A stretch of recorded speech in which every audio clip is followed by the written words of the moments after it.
I remember during the fight, I threw a straight right and caught him clean, and he kind of slapped me with that slappy overhand that he threw. And all the fans made like a big, oh, you know, because I guess it looks good. I don't know. But I remember looking at him in the fight and talking to him, and be like, you know, I got you. You didn't get me. I got you, you know. So, man, I thought I had it 5 rounds to 1. It was like my second or third, I think my third boxing match, professional boxing match, third or fourth, something like that. So I was still fairly new to professional boxing and kind of getting in the swing of things. So, I thought I was on that night. I was landing shots. I was really active. I remember even the commissioner came up to us and was like, hey, nice win. And we're like, we didn't win, man. And he was just like, what? You didn't win? What? Where was I? You know, like, so I don't know, man. You know, he was cool with me after we talked, but I mean, before the fight, they made a big deal about him and his coach, and just, you know, he was the hometown kid, and I wasn't, and I think that played a part in it. So. Well, thank you, Clay. And we got a bunch of questions, and we're going to start with Jake Donovan. See, Jake Donovan, he was a little tardy to the call, but he saw the schedule, so he joined for Clay Collard. Jake, please go ahead when ready, sir. Thanks, Evan. I greatly appreciate that introduction. Clay, just picking up on where you left off, how important was it for you to get this fight back on the radar? You know, I've been calling myself the O collector. You know, I've been collecting all these people's O's, and you know, I had a shot to get his once, and I guess I fell short. So it's gonna be good to, you know, get that back and collect his O and take another undefeated record. So. And definitely, and obviously, you know, everyone's, you know, caught on to, you know, just what you've been able to accomplish. But how different of a fighter are you from when you fought him last year? I know you thought you won, but just like how much better do you believe you are? Oh man, it's night and day. Yeah, night and day, man. I was still kind of figuring out how to box again, you know. The range is different, the timing is different than mixed martial arts. You know, mixed martial arts, I can stay a little further away and throw a kick, or, you know. So just being in that phone box, you know, that phone booth and fighting is completely different. And so I'm just getting back into the swing of things, man. I think he's gonna have a tough night, so he's gonna be in trouble. Thank you very much, Jake. And we now move on to Cynthia Kante from Ring and a bunch of other outlets. Cynthia, welcome, and please go ahead. Hi, Collard. You know what? I can attest to the Fighter of the Year because I remember Doug Fisher did mention that to me, and now the cat is out of the bag. So congratulations, and hopefully you do get voted in. But you know, you became a boxing sensation for 2020 in the whole pandemic and in the bubble. You are extremely wildly entertaining. The way you fight is very unconventional, but it's very fan friendly. Coming into this fight, can you show us anything different, or is your fighting style just to make a show and obviously win? What can you do different this time in the ring? From previous fights or from the last time I fought him? This fight, your fight coming into this. You know, we've been working. I mean, I've been working my boxing a lot. So, man, I'm always going to be a fan favorite fighter. That's why I do this. You know, I want to put on a show, and I'm not going to go out there and be a sissy about it. You know, I'm going to go out there and fight. So, yeah, I mean, I've been working on my boxing, so I hope that I look a little different. I guess I really don't know how to answer that. I'm me, man. I'm gonna go out there and I'm gonna smash him. That's what I do. Thank you very much, Cynthia. And we now go ahead to Marcos Villegas. Marcos, please go ahead when ready, sir. Hey, Clay, how's it going, man? 2 questions for you. One is, what do you attribute most, you feel, to the success that you've had coming from MMA and now notching all these wins against, at first, you know, undefeated blue chip prospects and now pretty solid guys? Man, I would just have to say my coach had a lot to do with that, and just, you know, I've matured. I was a wild kid, you know, in my early 20s. I was wild, so I've just matured and really, you know, calmed down, and just all I do is focus on my training now, and I listen to my coach. So the second part is, you know, you're an MMA fighter, and you're having success in boxing. What do you think it says to the evolution of MMA fighters now, seeing that you are having success against guys that on paper are better than you technically, that would seem, but you're able to get them out of there? Man, I'm a fighter. I wouldn't say that I'm a MMA fighter. You know, I started boxing way before I ever started mixed martial arts. So, I mean, I started boxing when I was 11 years old. So, you know, I hope that the sport of MMA is evolving. I still think their hands are far behind pure boxers. But that's just, it's just me getting back to my roots, man. You know, I was a boxer way before I ever started mixed martial arts. So I'm not really sure, man. I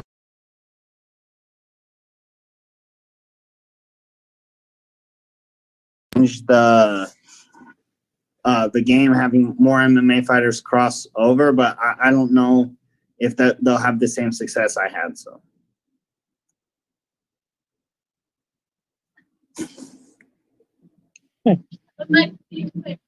We go next to Marquise Johns. I'm sorry, I beat you for a quick second there. Marquise, please go ahead when ready. No problem, Evan. Thanks a lot. Hey, Clay, we've spoken before about you mentioning MMA and fighting in general, and I just wanted to ask you, with this training with boxing all year round this year, do you have plans going back to MMA sometime in January still, and how's the gym looking out? So my gym's about done. We've kind of run into a few hiccups with this virus and stuff. So my gym's coming along great. I definitely plan on going back and fighting for the PFL. I gave my word that I would do that, and I'm a man of my word. So I plan on winning that $1 million, and then, you know, we'll see what happens. Maybe I'll come back to boxing. I've been loving boxing. So $1 million sounds nice, Clay. And Jeremy Harridges, you're up, so please go ahead when ready. Hi, Clay. Kind of looking at your record, I think it's deceptive. You know, at the stats have you as a 28% knockout puncher, yet 3 out of your last 4 fights you've registered a knockout. Do you think it's now that your maturity as a boxer is allowing you to get these knockouts? How do you account for the numbers that you're piling up right now? I definitely think that, you know, all the boxing I've been doing has helped. I think a lot of guys have a really great knockout percentage because they're fighting chumps. It's easy to knock out chumps. So that's one thing. This guy I'm fighting, man, he's got like 9 knockouts or something like that, but he's fighting 50-50 records, man. So yeah, I think they need to step up in competition, man, and there might not be as many knockouts, but I really feel like I've starting to find my rhythm and my timing, and you know, my coach has been working on my power since day one. So how specifically have you been working on your power, and how have you been improving it? What are some of the things you've been doing? At first, man, it was a lot of like strength training. My coach called me skinny fat when I first you know, started working with him. But yeah, just a lot of strength training, and then learning how to sit down on my punches and take the right angles to land a clean shot, man. Just, yeah, working on our boxing, man. Thank you very much, Jeremy. And now we go to Xavier Porter. Please go ahead. Hey, thanks, Evan. Appreciate you. You control the matrix right now. I tried. Right now. Mr. Cassius, a question for you. Will you be, if you know, Saturday, if you're successful with your fight, will you further your career with boxing as well as PFL? Like, and also, can you explain the difference between the MMA piece as well as the boxing? Everything that goes into it. What was the last part of that question? Kind of broke up.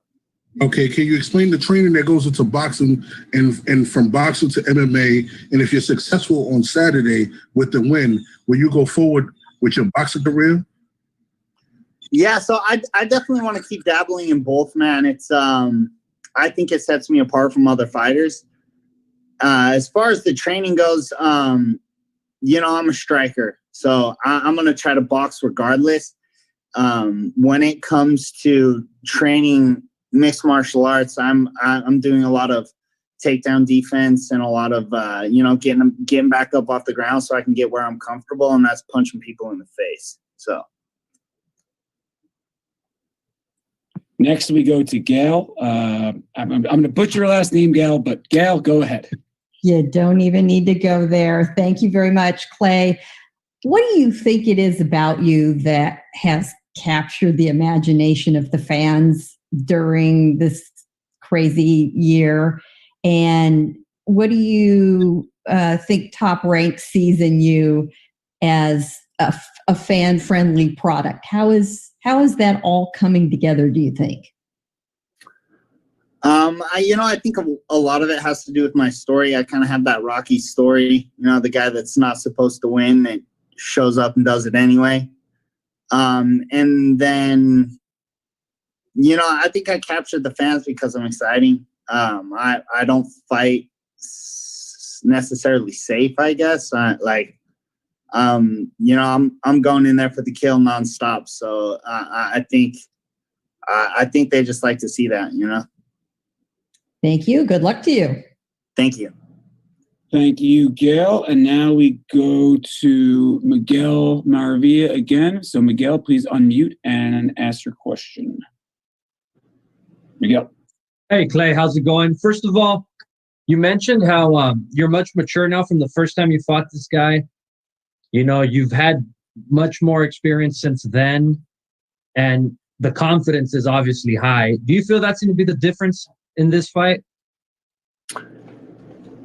Yeah, I think the difference in this fight is the level of opponents that I've been fighting compared to the level of opponents he's been fighting.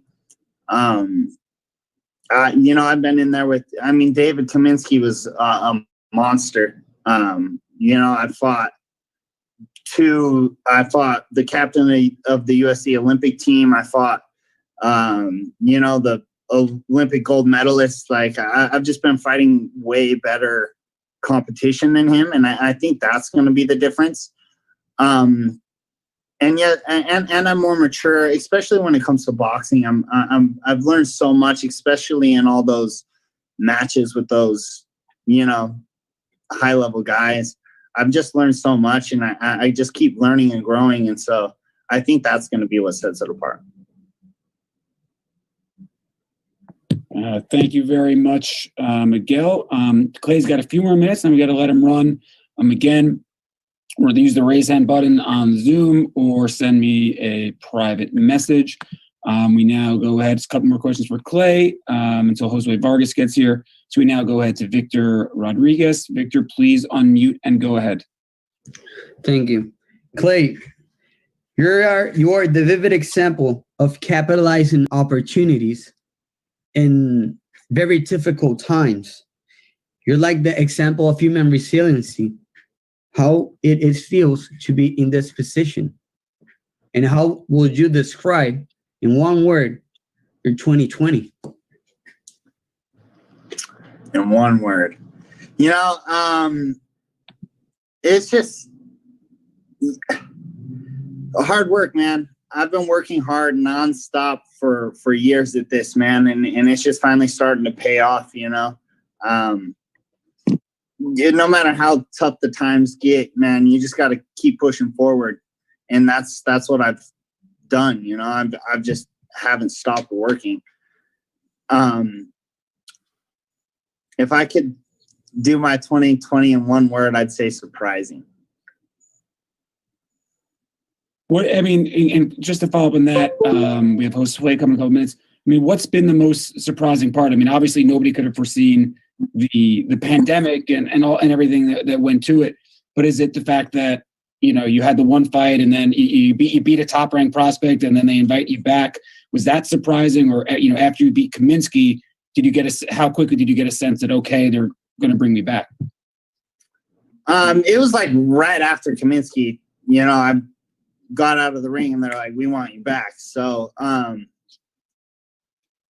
you know, I think I surprised myself in what I'm capable of and what I can do. And that's why I say it's surprising. It's surprising to me, you know, especially with all the exposure and the fans and the people getting behind me.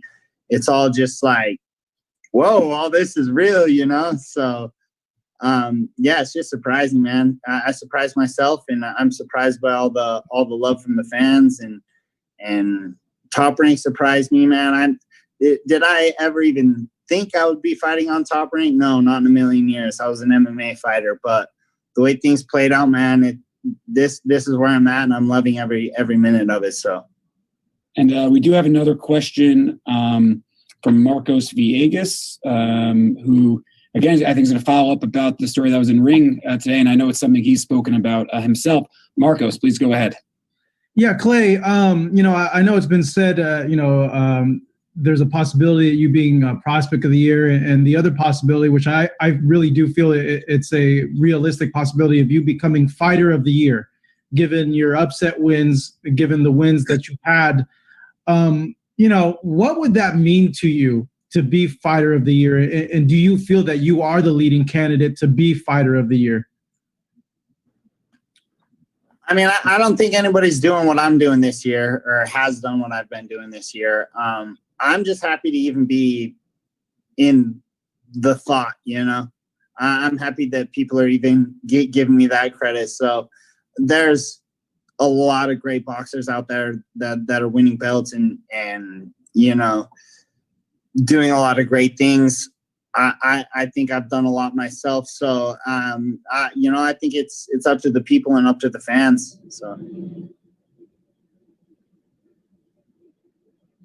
All right. Thank you. Thank you, Marcos. We have another question here. The questions keep coming for Cassius Clay. Cynthia Kante, another question. Please go ahead.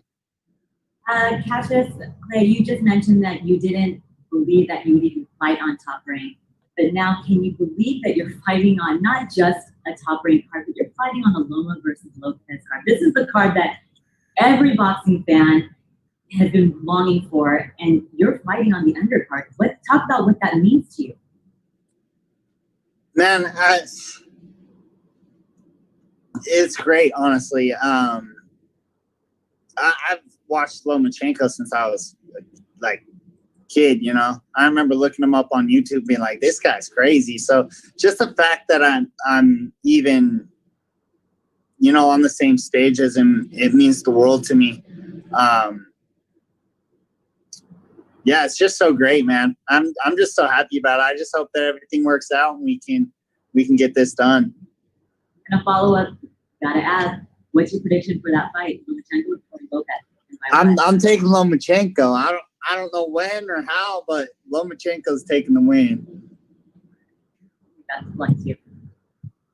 Thank you, Cynthia. We've got, again, a couple more minutes with Clay. So if there's any final questions before we get to Josue and Edgar, please go ahead. And then I'll just wait one more second. All right, looks like Xavier Porter's got one more question. So Xavier, I've unmuted. Please go ahead. Okay, Mr. Cassius Clay, can you let us know your thoughts on your name?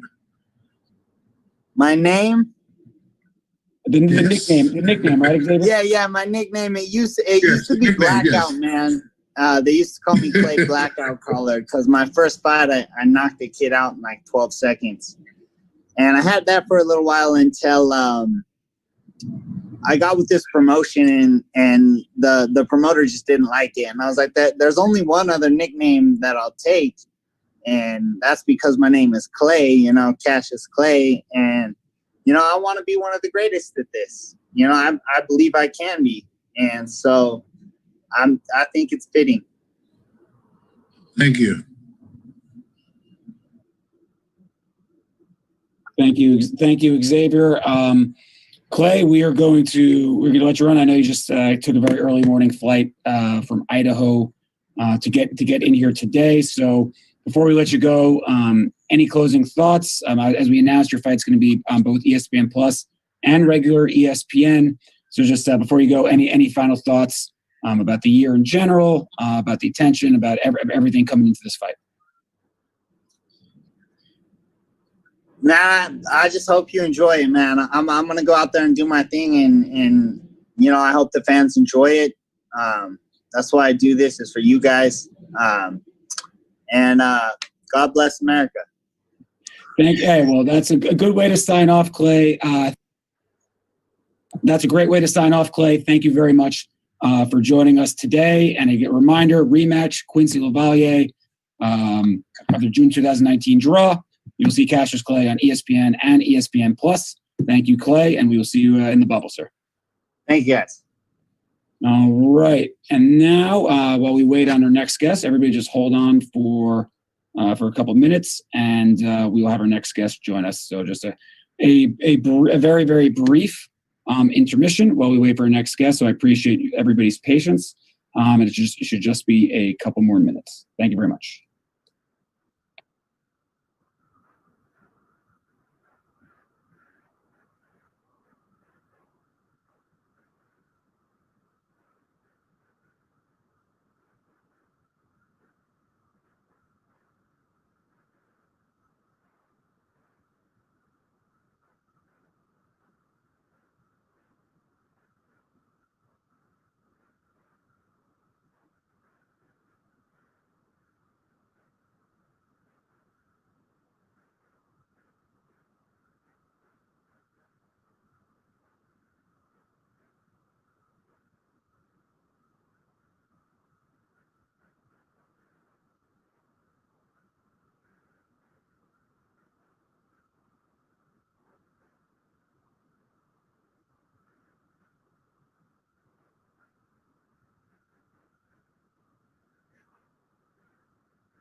All right.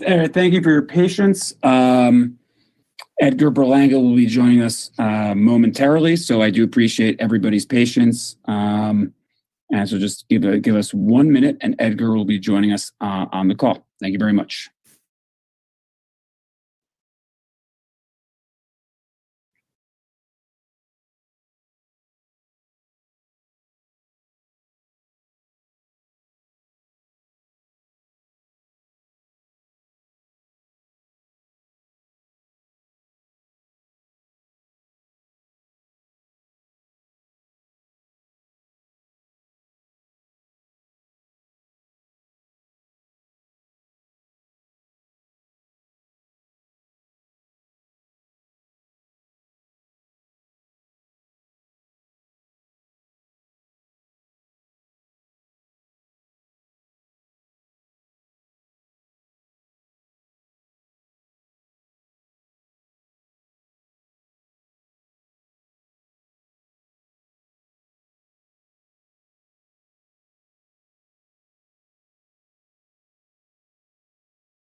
All right, everybody. Thank you very much for your patience. It looks like we have the super middleweight sensation from Brooklyn, 14-0, 14 knockouts, 14 first-round knockouts. He will open up the main card, which begins at 10 p.m. Eastern, 7 p.m. Pacific, ESPN Deportes, and the Plus, ESPN Plus, from Brooklyn, New York, vis-a-vis Puerto Rico. He's fighting Linnell Bellows, who has never been knocked out as a professional. So his toughest test today. Please welcome Edgar Berlanga. Edgar, thank you for joining us today. Can you tell everybody on the call, so your mindset coming into what is on paper, by far your biggest test today? My mindset is like always, I worked hard in the gym, man, and that's what every fighter should be doing, and like as far as for me, man, just putting in the hard work in the gym so that way I know going into the fight, my mind is 100% prepared to go those rounds, if we ever do, which will eventually happen, and I've just been working extremely hard. You've talked about it, right? It's like you've talked about preparing to go the rounds, even though you've never been past the first round. I mean, how tough is it when you've never gone past the first round to have that mindset that, I have to train for 8, 10, 12 rounds if need be? You have to have, first, you have to be humble, and 2, you have to know that it's going to come. I know that I'm not going to be able to rely on my power, So this is why, like I said, I always say, I train as if I'm fighting for a championship fight every fight. I got my strength and conditioning coach here, Scooter, as well, and he pushes me every single day in the gym, to that level. So that way, when we go those extra rounds, all the critics that's been talking like, oh, we want to see him in the 4th, we want to see him in the 2nd, we want to see him in the 8th, it's gonna be a walk in the park, because of my conditioning. And our first question, we go to Mark Wicker from down Southern California. Mark, please go ahead when ready, sir.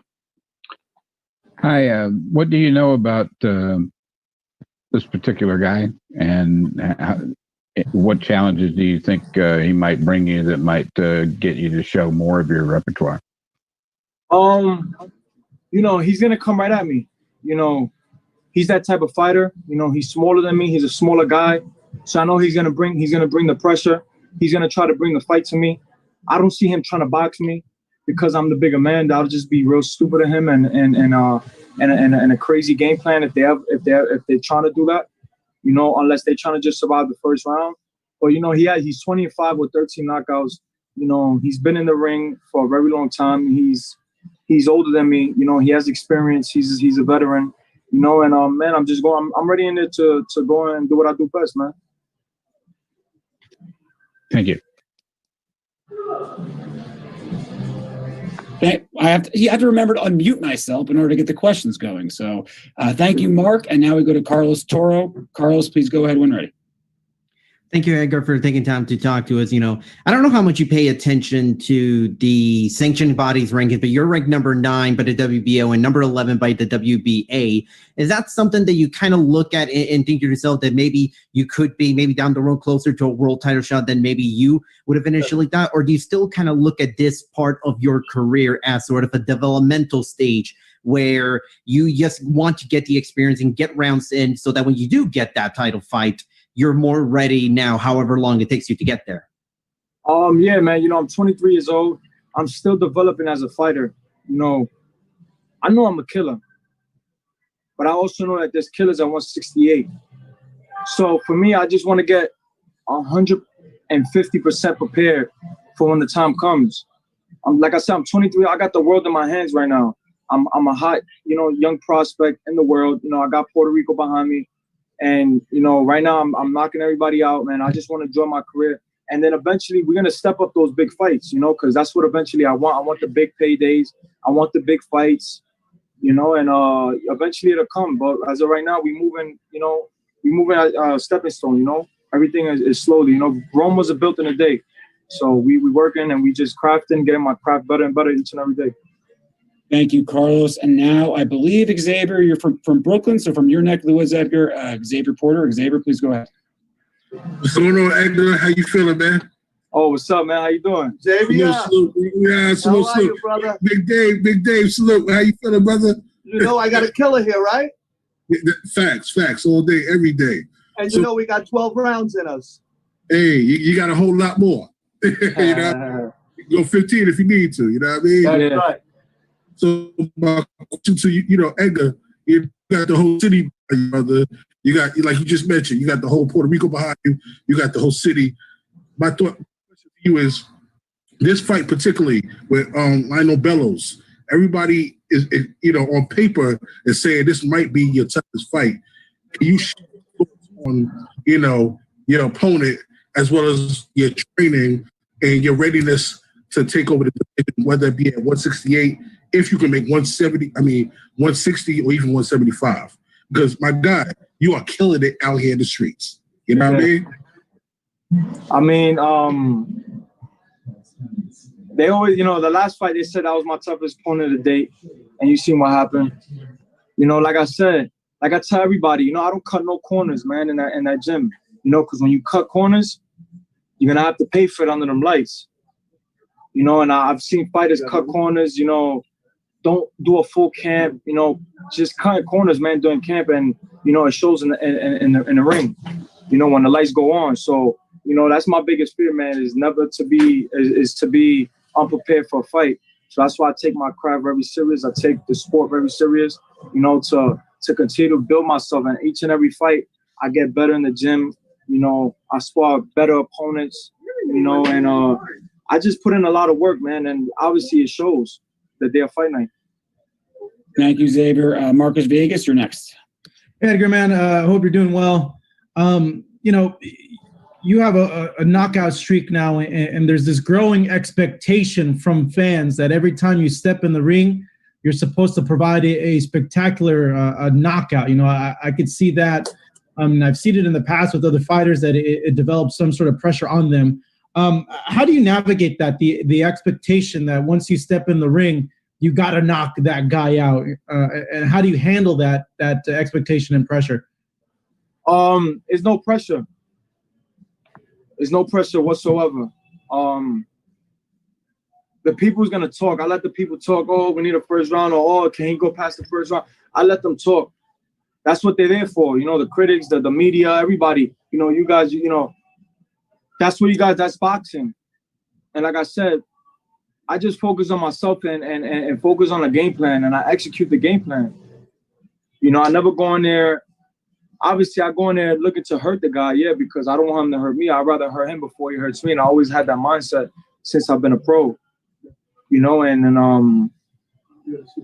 Like, man, it's just, there's no pressure, man. Like, I go in that ring, every fight I go in the ring knowing that if we got to go those rounds, we're going to go those rounds. And the last fight, I even thought, I said, oh, probably I'm going to go a couple rounds with this guy. I thought he was going to take me a couple rounds, but you see what happened, man. He had to pay for his mistakes. There's a lot of attention on you now, a lot of newfound fame. How are you handling that attention and all that? It comes with the territory.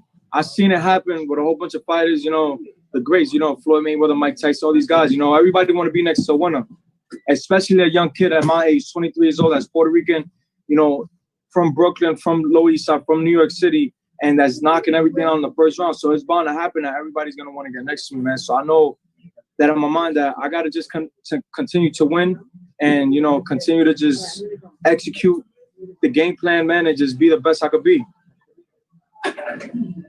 Thank you very much, Marcos. And while I scroll, we will go ahead, Ernesto Amador. Ernesto, you're unmuted. Please go ahead. Thank you, Ivan. Hello, Edgar. It's always nice to talking to you. You have Puerto Rico behind you. You are doing a great career. But sooner or later, you need to fight against a big Mexican name. We're talking about Canelo, of course, Benavides. Could you imagine these big fights? Because I can imagine another great rivalry like Mexico and Puerto Rico. Yeah. I've been talking about the Canelo fight for about a couple months already.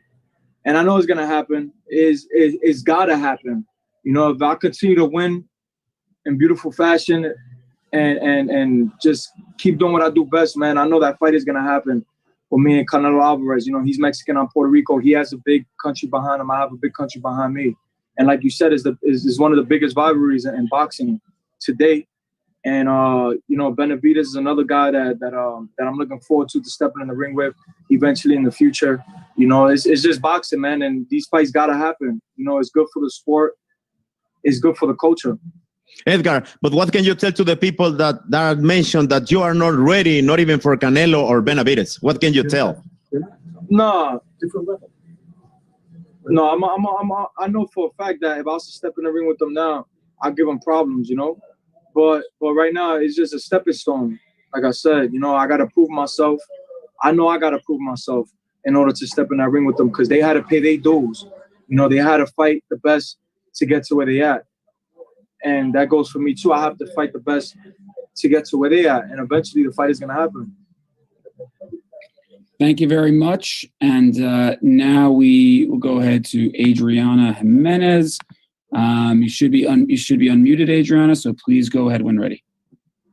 Edgar, how you doing?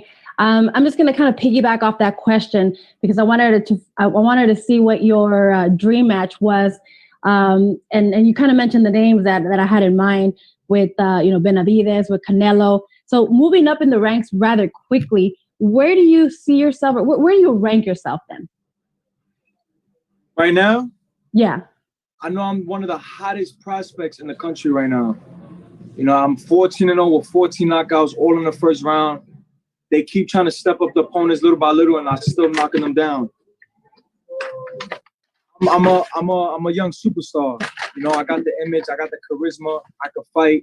I'm knocking everything out, and I got a country behind me. So, you know, what more can I say? So is the fight that from the fights that you mentioned with the Oh, Adriana, sorry. Ask your question again. You actually muted yourself. No worries. From the fights that we just mentioned, is the Canelo fight the dream match for you? Oh yeah, of course. You know, that's a fight that's gonna happen. It's gotta happen. He knows it. The world is gonna know it. You know, his country's gonna know it. My country's gonna know it. You know, it's a fight to be made, God willing, in the future. You know, like I said, I just gotta keep proving myself, keep knocking them down, and you know, the fight will happen eventually. Thank you very much, Adriana. We have a few more questions for Edgar because, as you can see, he is in the gym, so he's got a couple more shakeouts before he flies out here to Las Vegas. Now we move to Jeremy Harridges. Jeremy, please go ahead when ready, sir. Hi, Edgar. I'm curious. During your time as an amateur, obviously you had a lot of success, national championships and so on. As an amateur, did you feel that once you got to the pro game that your punches would have the type of power that they've obviously had? Yeah, when my first pro fight, I remember it was in Mexico, and I knocked the dude out so fast, man, and I was like, holy crap. I was just lost. Like, I walked back to the corner and I seen the ref like waving it off. I'm like, damn, so fast? I didn't really know. I'm like, do I really hit this hard? Then the second fight, again, couple minutes into the first round, knocked the guy out. Like, wait, hold on. Do I really hit hard? Third fight comes, again, put the guy out. I'm like, oh, yeah, nah. This is different. You know, and then eventually in sparring, I'll knock guys out in sparring. And it was like, holy crap, like, no, I'm really hitting hard. And people would just tell me like, yo, you're only 18 years old. Just imagine when you hit 23, 24, 25, how when your man's strength comes in, it's going to be ridiculous. And look, I'm here today, still knocking them out. Talking about the source. Go ahead. I was going to say, talking about the source of your power, is it a combination of the transition from the amateurs to the pros and now being a pro, it's just your style fits better? Or is it also the fact that you are starting to get that manpower, or a little bit of both? Yeah, it was a transition. You know, the amateurs was real about points and how many punches you throw, and you know, it's only 3 rounds, 3 minutes. And then, you know, you come into the pros and it's like everything slows down completely. You know, there's a lot of more thinking. It's chess, not checkers. You know, you have to it's a lot more thinking, man. There's a lot more setting up punches. You know, it's a 12-round fight. You know, eventually you're gonna get to that 12-round fight. So it's just a lot different, man, than amateurs. Right. Thank you very much. And a couple more left. So we'll go back to Mark Wicker, please. You talked about how surprised you were when you had those early first round knockouts in your first few fights. Are there times when the fights end so quickly that you still have a lot of pent up energy and you feel like, you know, sparring even after the fight or running around just to burn it off? Say it again. You talked about how difficult, about how surprised you were the first few fights because they ended so quickly. When you have these quick knockouts, or sometimes do you feel like you still have a lot of pent up energy that you have to go burn off all of a sudden? Nah, because people forget. You know, they say, "Oh, you knocked the guy in the first round, man," but it's like they don't see what's happening behind closed doors in the gym and sparring. You know, all the rounds that I'm putting in sparring and in the gym and strength conditioning. You know, I put a lot of wear and tear on my body. You know, so I take about like 2 weeks off, man. You know, and just enjoy myself. You know, enjoy my family. You know, rest my body, and then I'm right back in the gym. Thank you very much, Mark. And before we head out, Edgar, I think you're coming to Vegas tomorrow. Just final thoughts on, you know, sort of the rise you've had this year and what the fans can expect from you come Saturday night. Like always, man, expect fireworks. You know, I'm an exciting fighter. I'm a boxer puncher. So, you know, I just need the fans to tune in October 17th, man. You know, get your popcorn ready. You know, get your fight parties ready back at home. You know, it's on ESPN, Las Vegas, Nevada, MGM Grand. And, you know, just stay tuned, man. There's going to be fireworks. It's going to be a big night, a big fight card, you know, and it's going to be an amazing night. And just tune in, like I said. And, you know, I'm dedicating this fight to all the ladies out there that's suffering from breast cancer. You know, this fight is going to be dedicated to them. So I just need everybody to tune in. Thank you so much for joining us, Edgar. This concludes the undercard and co-feature portion of the Lopez conference call. Quick reminder, program reminder, ESPN, ESPN Deportes, ESPN Plus, all at once at 10 p.m. Eastern. That starts with Edgar's fight. At 7:30, we have the undercard, which will be on ESPN Plus. ESPN will join in the coverage for the undercard following the conclusion of the preceding football game. So yeah, and programming notes in the UK, it will be on Fight TV. That's £9.99. In Mexico, I believe in Mexico, Central, South American territories, our friends over at Space will be showing the fight. So pretty much everywhere in the world, boxing fans will be able to watch this fight. Thank you again for joining us today. And you'll have a wonderful rest of your day. Thank you, Edgar. Thank you all the fighters for joining us. Thank you, guys. All right. Thank you. Appreciate it. All right. Awesome. Thank you.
right, sorry about that, guys. Yeah, that's Edgar Berlanga, Cassius Clay, Cowherd. It's gonna be good. It's gonna be a good undercard. All those fights that night are gonna be good.